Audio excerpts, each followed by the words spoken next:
Hi. At Jarvishy, we plan, we create, and we execute exceptional rewards and recognition program for our clients. This year, we got an opportunity to do the same with HP for most valuable player, which they call it as MVP. This year we brainstormed and finally came up with 3 themes, out of which one being faces. Faces that tell a story, each one shining brightly with unique achievement. But we knew we could create something even more spectacular. Next, we explored chords, like instruments in an orchestra, and emotion that we wanted to evoke. Every contribution is like a note in a symphony, but we needed a theme that captured the grand celebration of these stars. We then embraced the elegance of masquerade, a theme full of mystery and sophistication.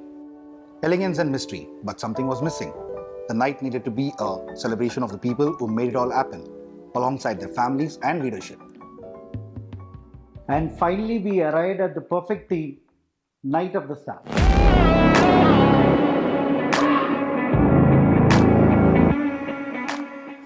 A night where the excellence takes center stage and the stars shine brighter than ever.